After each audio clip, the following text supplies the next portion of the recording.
My name is Omar, and I need to tell you this before I lose the courage to tell it. I was born in Manama in 1988. My father was a fisherman, not the romantic kind you see in movies, but the kind who came home smelling like salt and diesel fuel, with hands so rough they could sandwood. My mother sold vegetables at the souk. We weren't poor, but we weren't comfortable either. We lived in a small house in Muharraq, the old part of Bahrain, where the streets are narrow and the walls are closed and everyone knows everyone's business. I had two brothers and a sister. I was the middle child, which meant I was invisible most of the time. My older brother, Hassan, was the golden child, smart, responsible, always did the right thing. My younger brother, Faisal, was the baby, got away with everything. My sister, Amira, was the only girl, so she was protected, sheltered, kept inside. And me, I was just Omar, the one nobody paid attention to. I remember being 7 years old and realizing that my father loved Hassan more than he loved me. It wasn't something he said, it was something I felt. The way he looked at Hassan when he came home with good grades, the way he put his hand on Hassan's shoulder and said, "You're going to be someone." He never said that to me. And I remember thinking, even as a kid, what do I have to do for him to look at me like that? So I tried so hard.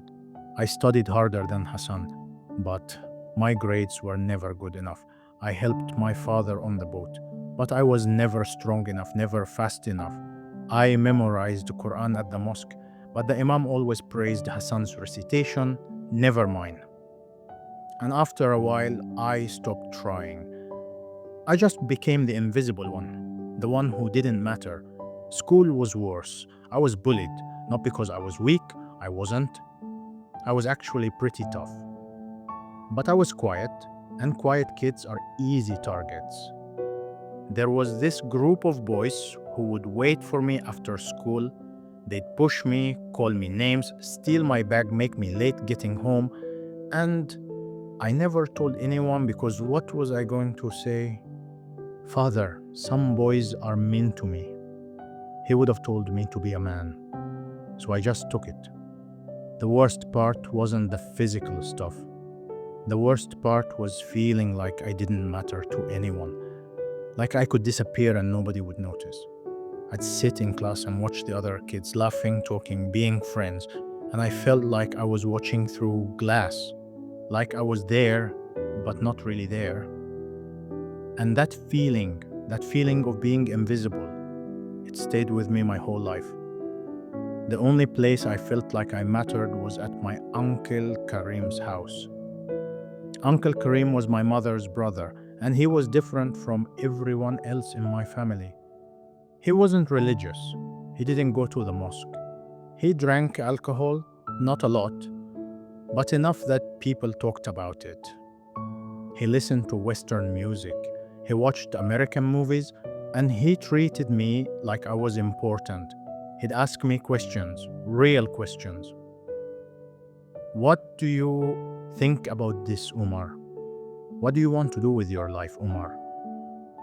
And I talked to him for hours because he was the only person who listened.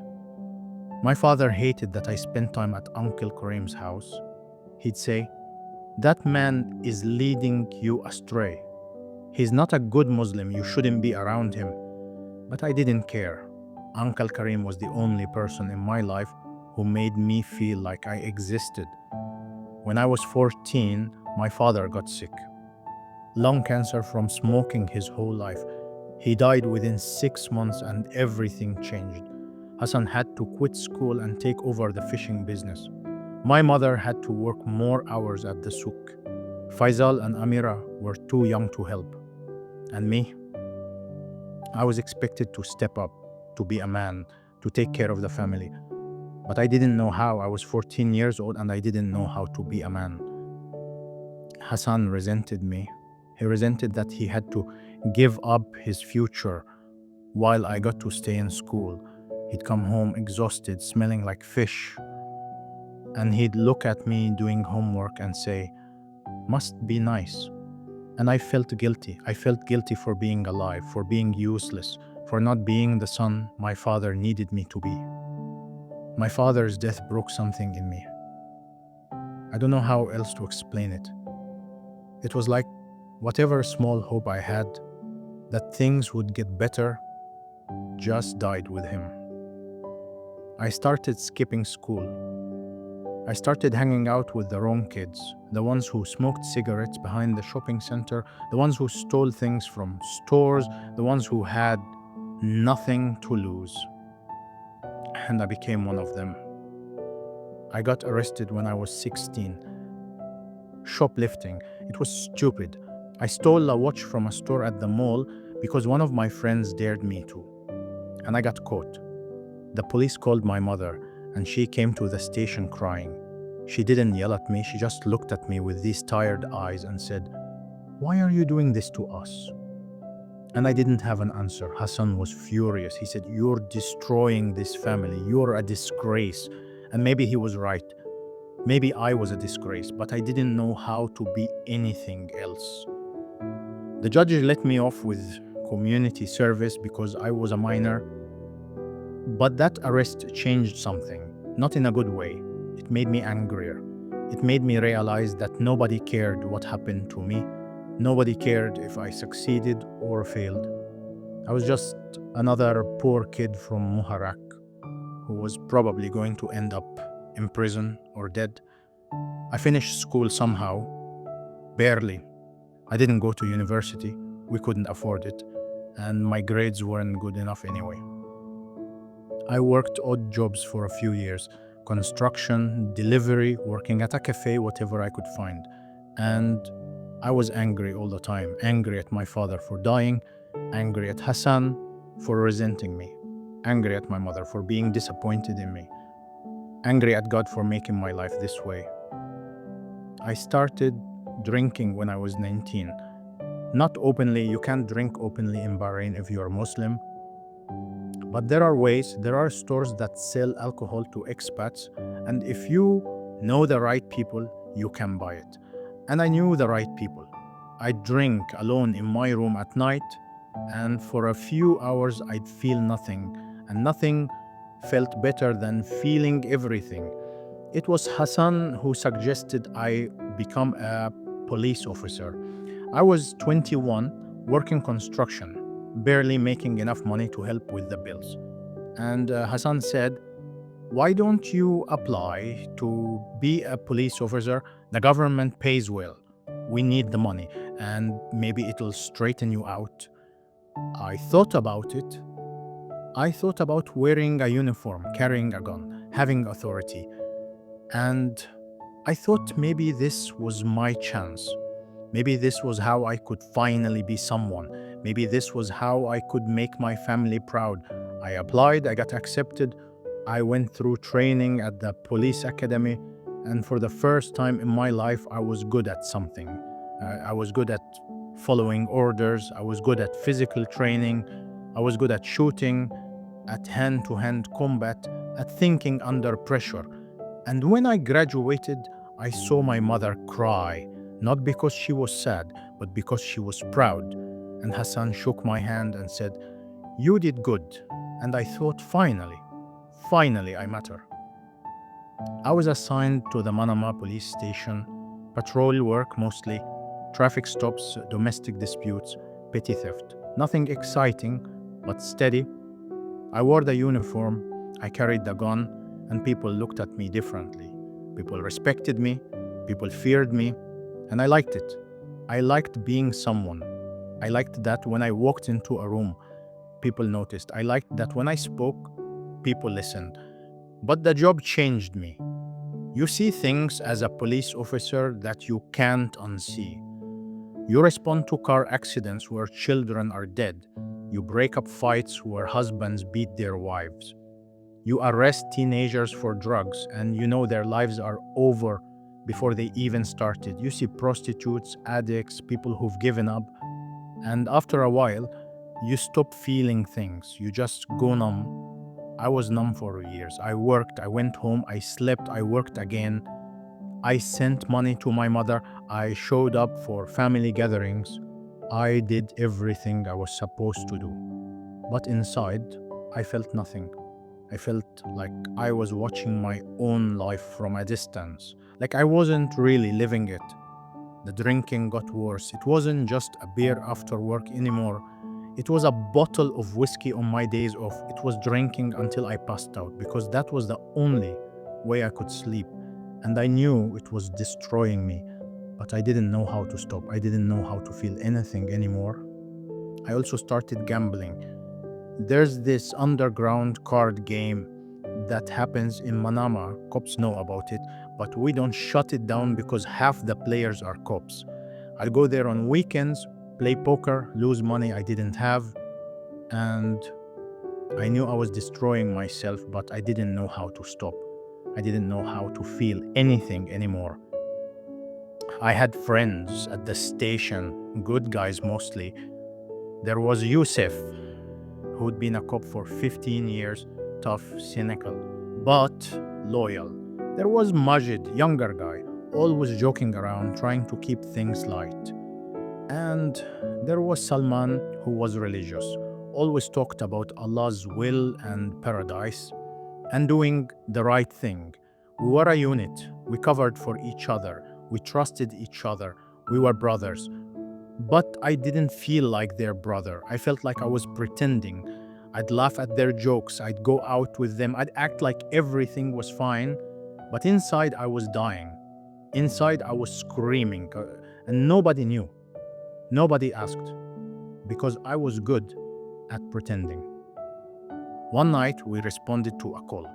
Domestic dispute in a neighborhood near the airport. We got there, and it was bad. The husband had beaten his wife so badly she couldn't stand. Her face was swollen, her lip was split, blood everywhere. The kids were in the corner crying, and we arrested him. But as we were walking him to the car, he looked at me and said, "What are you going to do? She's my wife. This is between me and Allah." And I wanted to hit him. I wanted to break his jaw. I wanted to make him feel what she felt. But I didn't. I just put him in the car and we drove him to the station. And later that night, after we processed him, after we did all the paperwork, I went home and I drank until I couldn't think anymore. Later that week, Yusuf said, "Why do you let it get to you? It's just a job." I said, "Doesn't it bother you? Don't you care?" He said, "I used to. But you can't care about every person you see suffering. You'll go crazy."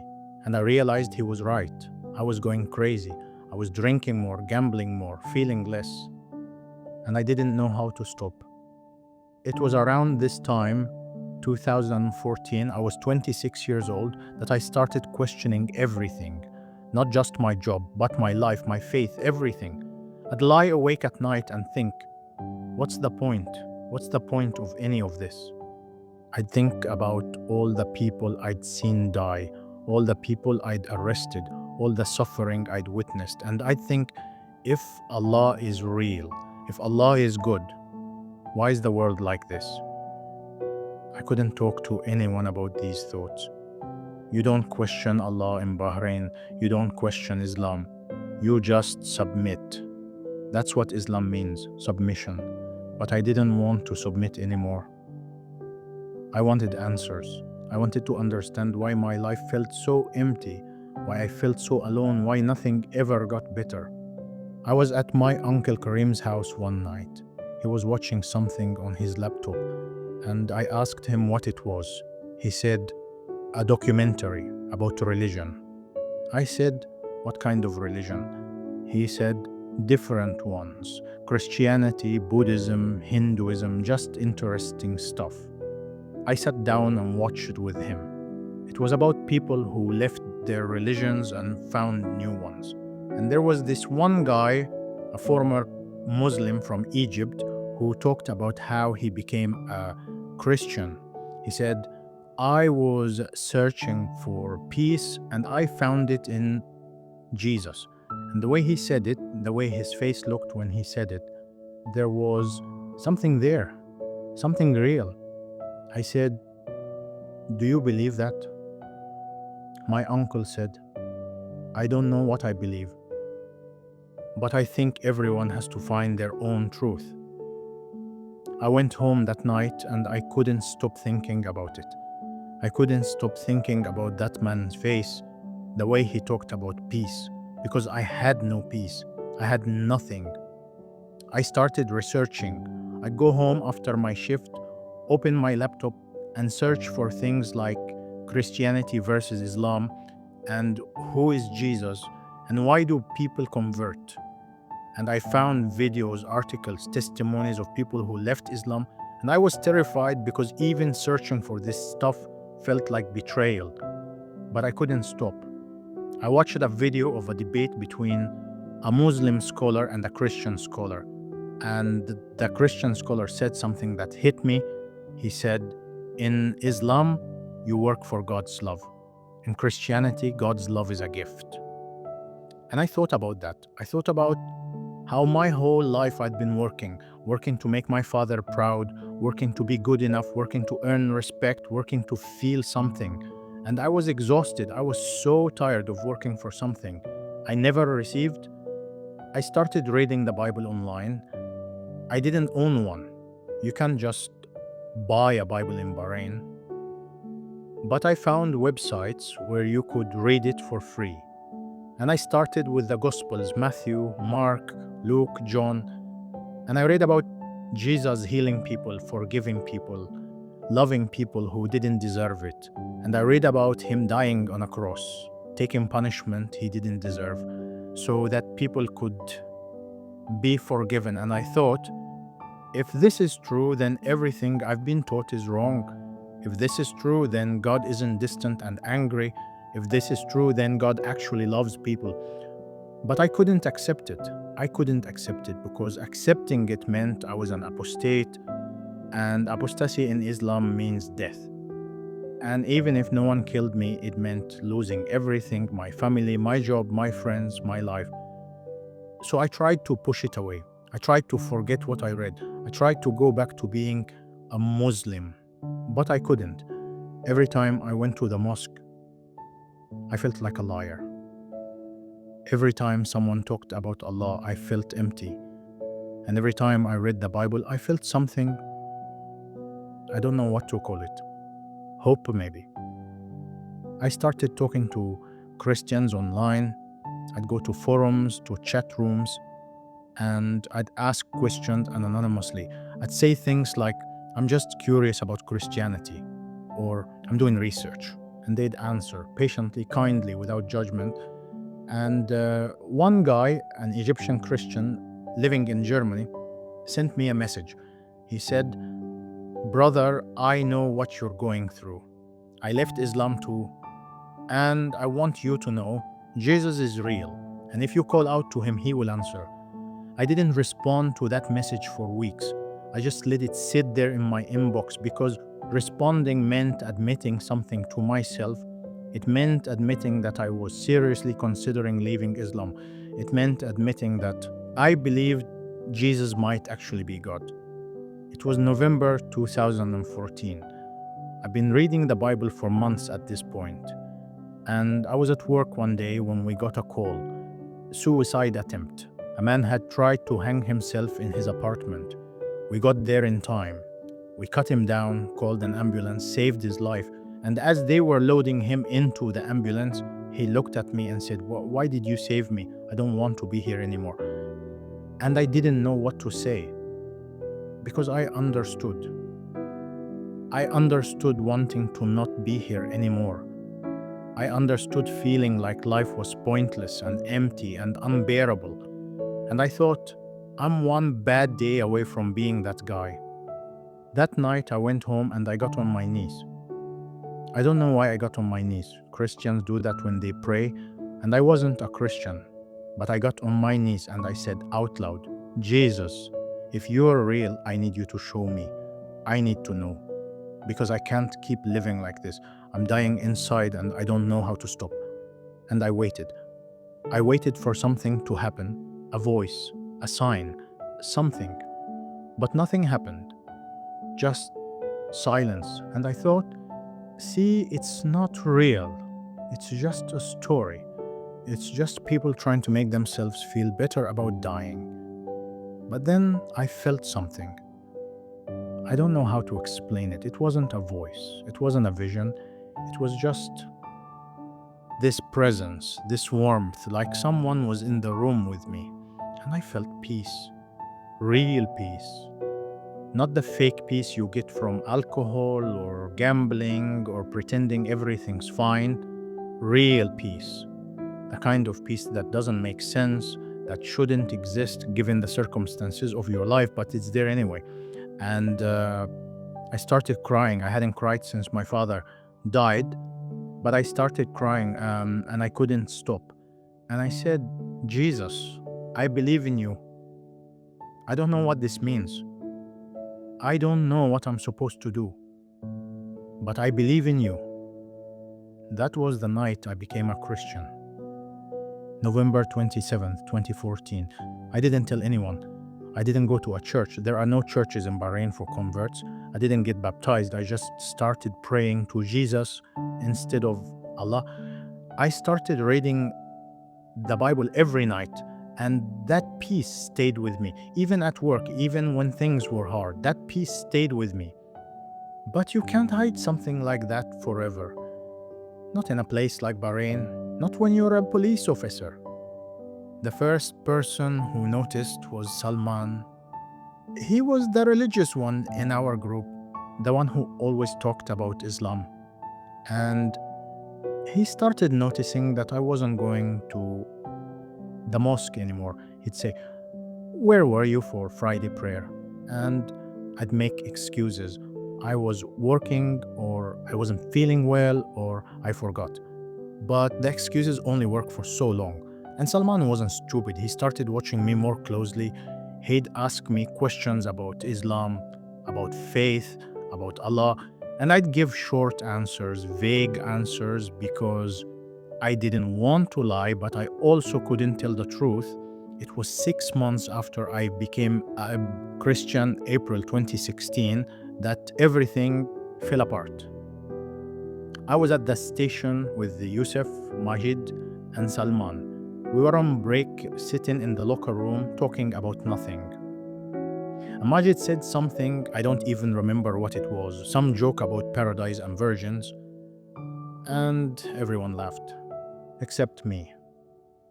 Salman noticed. He said, "What's wrong with you?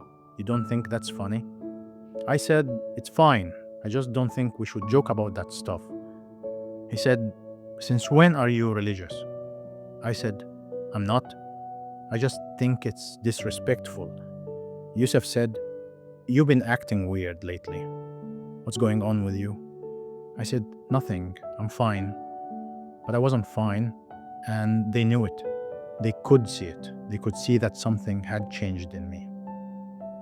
A week later, Majid came to my apartment. He knocked on my door around 9 hours at night. I wasn't expecting him. I opened the door and he said, "We need to talk." I let him in. He sat down on my couch and he said, "Omar, are you in trouble? Are you using drugs or something?" I said, "No." "Why would you think that?" He said, "Because you've changed. You don't hang out with us anymore. You don't drink with us anymore. You're always on your phone, always distracted. You don't laugh at our jokes. You don't come to the mosque. What's going on?" I said, "I'm just going through some things." He said, "What things?" And I should have lied. I should have made something up. But I was tired. I was so tired of pretending. I was tired of hiding who I really was. And so I said, "I've been reading the Bible." His face changed. He said, "What?" I said, "I've been reading the Bible, and I believe in Jesus."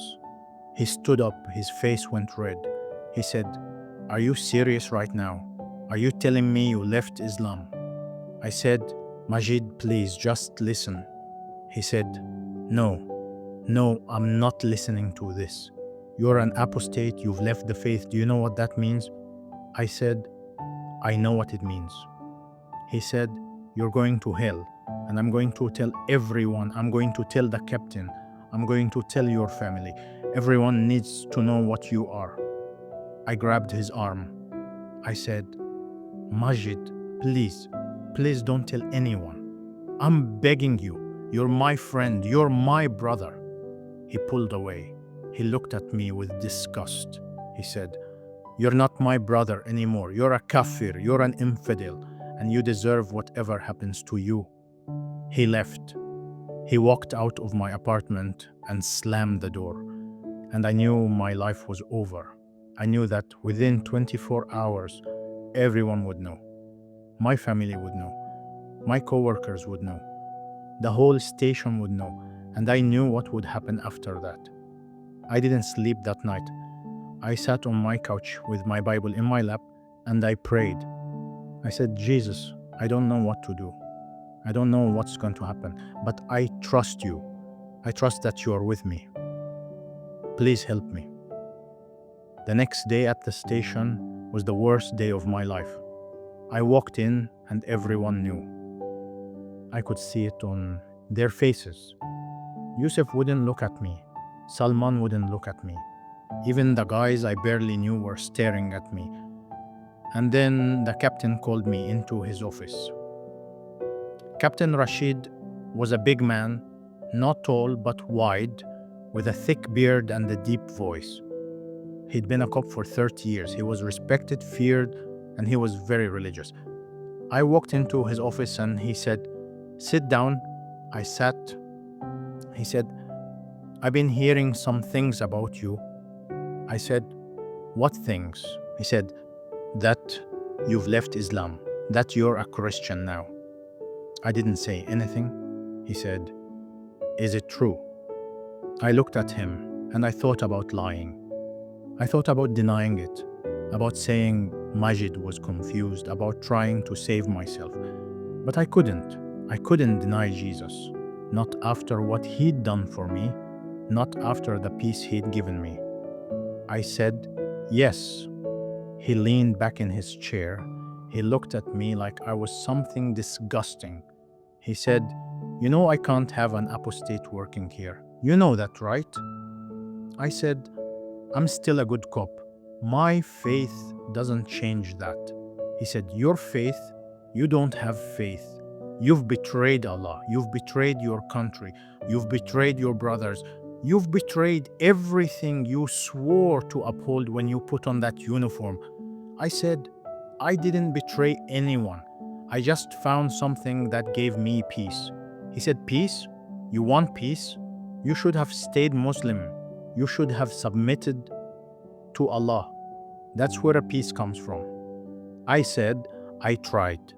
It didn't work. He stood up. He walked around his desk and stood in front of me. He said, get out.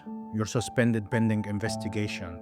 And if I were you, I'd leave Bahrain before someone decides to do something about this. Because I can't protect you, and I wouldn't even if I could. I stood up. I took off my badge and my gun, and I put them on his desk. And I walked out. I walked through the station, and everyone stared at me. Some of them looked angry. Some of them looked disgusted. Some of them looked scared. Scared that they'd be associated with me. Scared that they'd be accused of knowing about my apostasy and not reporting it. I got in my car and I drove. I didn't know where I was going. I just drove. And I ended up at the beach, the same beach my father used to take us to when we were kids. And I sat there on the sand and I watched the water and I thought, what do I do now? I called my uncle Karim. My hands were shaking as I dialed. He answered and I said, Uncle, I need help. He said, what happened? I told him everything. I told him about reading the Bible, about becoming a Christian, about Majid finding out, about losing my job. And he listened without interrupting. And when I was done, there was silence on the phone. Then he said, Omar, you need to leave. You need to leave Bahrain now. I said, I can't just leave. Where would I go? He said, anywhere. Jordan, Egypt, Europe, America, I don't care. But if you stay here, someone's going to kill you. Your brothers will kill you. Majid will kill you. Someone at the station will kill you. You know how this works. I said, but I don't have money. I don't have a passport that'll get me anywhere without a visa. He said, I'll help you, but you need to leave tonight. Not tomorrow. Tonight. I went back to my apartment. I was paranoid. I kept looking over my shoulder, kept thinking someone was following me. I packed a bag. I took my clothes, my phone, my laptop, the printed pages of Bible verses I'd hidden in my closet. I didn't take much because I didn't have much worth taking. My uncle came to my apartment around 8 that night. He brought cash, $3,000 in American dollars. He said, "This is all I have. Use it to get somewhere safe." I said, "What about you? Won't they come after you for helping me?" He said, "Let me worry about that. You just need to go." I said, "What do I tell mother? What do I tell Hassan?" He said, "You don't tell them anything. If they ask, I'll say, I don't know where you are. It's safer for everyone that way." I hugged him. I said, "Thank you." He said, "Don't thank me. Just stay alive. And when you get somewhere safe, let me know." He drove me to the airport. We didn't talk much on the way. What was there to say? We both knew I might never come back. We both knew I might never see my family again. We both knew this was a goodbye. At the airport, he handed me the cash. He said, "Be smart, be careful, and don't trust anyone until you know they're safe." I said, "I will." He said, "And Omar, whatever you do, don't come back. Not for a funeral, not for a wedding, not for anything. You come back and they'll kill you." I said, "I know." I walked into the airport. I bought a ticket to Jordan. It was the closest country that didn't require a visa for Bahraini citizens. I got through security. I sat at the gate and waited for my flight. And the whole time I was terrified. Terrified that someone would recognize me. Terrified that my name was flagged in the system. Terrified that I wouldn't make it out. But I did. I boarded the plane. I sat in my seat. And when the plane took off, I looked out the window and watched Bahrain disappear below me. And I thought, I'm never gonna see this place again. I landed in Amman around midnight. I'd never been to Jordan before. I didn't know anyone there. I didn't have a plan. I just knew I needed to get out of Bahrain, and Jordan was the easiest option. I found a cheap hotel near the airport. The room was small, just a bed and a bathroom, but it was clean and it was safe. I paid for a week up front, and then I sat on the bed and I just stared at the wall because the reality of what had just happened was starting to sink in. I'd lost my job, I'd lost my home, I'd lost my family, I'd lost everything. But I had Jesus, and I had peace. And I had hope that somehow, some way, this was going to work out. The next few days were hard. I didn't leave the hotel room much. I'd go out to get food, to get water, and then I'd come back and lock the door. I was paranoid. I kept thinking someone had followed me, that someone knew where I was, that someone was going to break down the door and kill me. But no one came. And after a few days, I started to relax. I started to think maybe I was actually safe. I started looking for churches online. I found one in Amman, a church that held services in Arabic. And I decided I was going to go. I was going to walk into a church for the first time in my life as a Christian. That Sunday, I walked into that church. It was a small building, nothing fancy, just a simple room with chairs and a cross on the wall.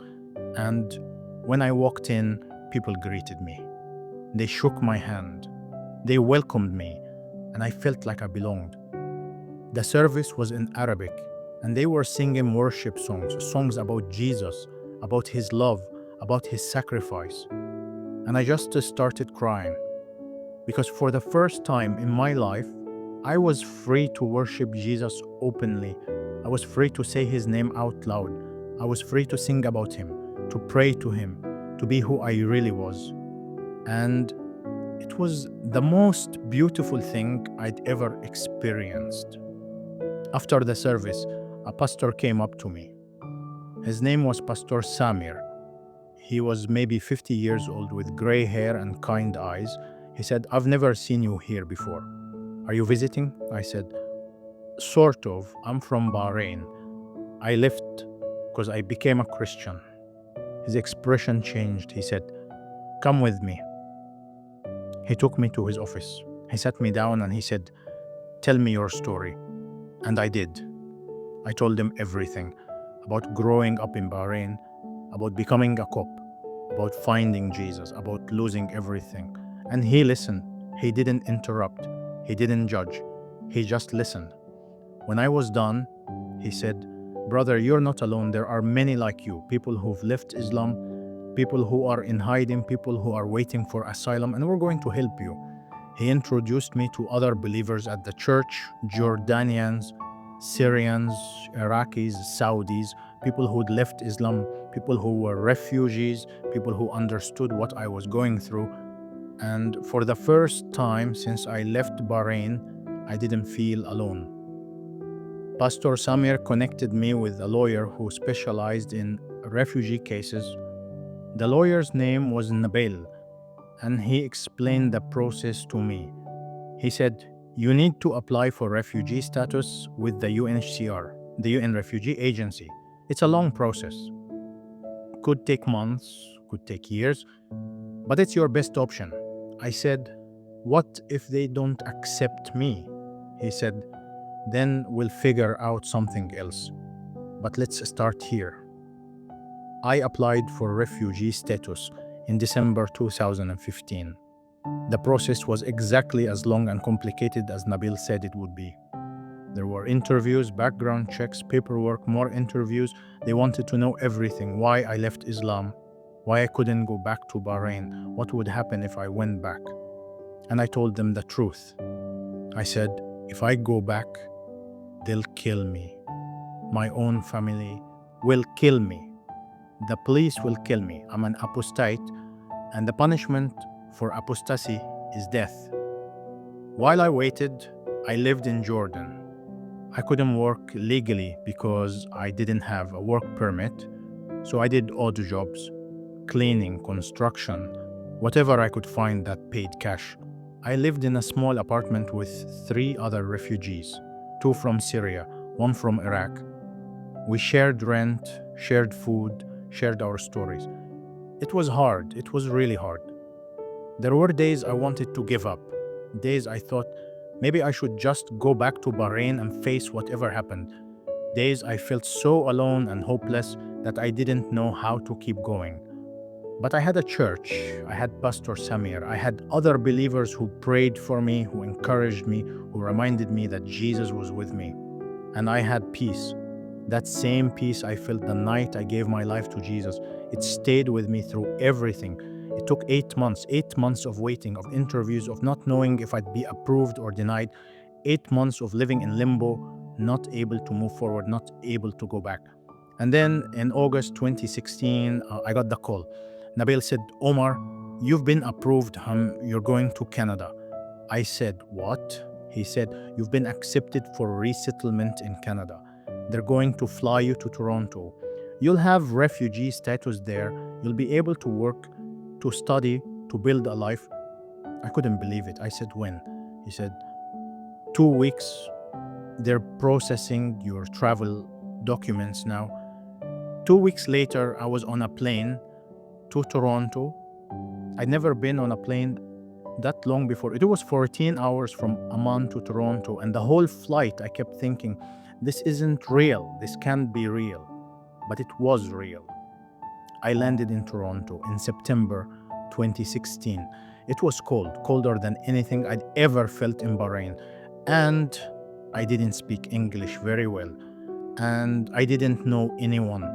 And I had nothing. But I was free, I was safe, and I had hope. The Canadian government helped me get set up. They gave me a small apartment, they gave me money for food and basic necessities. They enrolled me in English classes and they connected me with a refugee support organization. I found a church that had a lot of refugees, a lot of people from Muslim backgrounds who'd become Christians, and they welcomed me. They helped me adjust to life in Canada. They helped me find a job. I work as a security guard now, which is ironic given that I used to be a police officer. But it's honest work and it pays the bills. I got baptized in December 2016. It was at a church in Toronto, and there were maybe 50 people there. And when I came up out of the water, I felt like I was finally free. Like the old Omar, the angry, broken, lost Omar was dead. And the new Omar, the one who follows Jesus, was alive. I've been in Canada for almost 9 years now. I'm still learning English. It's hard, but I'm getting better. I have friends at church. I have a job. I have a small apartment. I have a life. But I don't have my family. And that's the hardest part. I tried to contact them once. It was about 6 months after I left Bahrain. I sent my mother a message on Facebook. I said, "Mother, I'm alive. I'm safe. I'm in Canada. I love you. I'm sorry for everything." She didn't respond, but Hassan did. He sent me a message that said, "You're dead to us. You betrayed Allah. You betrayed our father. You betrayed our family. Don't ever contact us again." And that was it. I haven't heard from them since. I don't know what they told people about me. I don't know if they said I died, or if I ran away, or if they told the truth. I don't know if my mother cries for me. I don't know if Amira asks about me. I don't know if Faisal even remembers me. And it hurts. It hurts every single day. I think about my sister getting married and I wasn't there. I think about my mother getting older and I can't see her. I think about missing birthdays, missing holidays, missing everything. And I wonder if I made the right choice. I wonder if following Jesus was worth losing everything. But then I remember that night when I got down on my knees in my apartment in Bahrain and I said, "Jesus, I need you." And he showed up. He gave me peace. He saved my life, not just physically, but spiritually. He gave me something worth living for. He gave me hope when I had none. He gave me love when I felt unlovable. He gave me purpose when my life felt meaningless. Who is Jesus to me? I can't explain it. The words don't exist. He's everything. He's the reason I'm alive. He's the reason I'm free. He's the reason I have hope. He's the reason I wake up every morning and keep going even when it's hard. He's the reason I can forgive my family for rejecting me. He's the reason I can love people even when they hate me. He's the reason I have peace in the middle of chaos. And if I have to lose everything to follow him, then I'll lose everything because he's worth it. He's worth more than my family. He's worth more than my country. He's worth more than my job, my reputation, my safety. He's worth everything. If you're watching this and you're afraid, if you're trapped, if you're questioning, if you feel like you're dying inside, I want to tell you something. Jesus sees you. He knows where you are. He knows what you're going through. And he's calling you not to religion, not to rules, not to a list of things you have to do to earn his love. He's calling you to himself, to a relationship where you can know him and he can know you. You don't have to have all the answers. You don't have to understand everything. You don't have to be perfect. You just have to call out to him. You just have to say, "Jesus, I need you." And he will answer. He will show up. He will give you peace. He will make a way where there is no way. I lost my family. I lost my job. I lost my country. I lost everything. But I gained Jesus. And that's everything. If you want to know Him, if you want this peace, if you are ready to surrender your life to Him, then pray with me. Don't worry about the words being perfect. Don't worry about getting it right. Just to speak from your heart. You say, Dear God, I believe you are real. I know I'm a sinner. I know I've done things wrong. I'm sorry for my sins. Jesus, I believe in you. I believe that you are God in the flesh. I believe you lived the perfect life that I couldn't live. I believe you died on the cross for my sins. I believe you took my punishment. I believe you were buried and rose from the dead on the third day. Holy Spirit, I believe in you. Please come into my life right now. Cause me to be born again. Give me a new heart. Change me from the inside out. Lead me to walk in ways that are pleasing to the Father. Give me the courage to follow you no matter what it costs. All these things we pray in Jesus' name. Amen.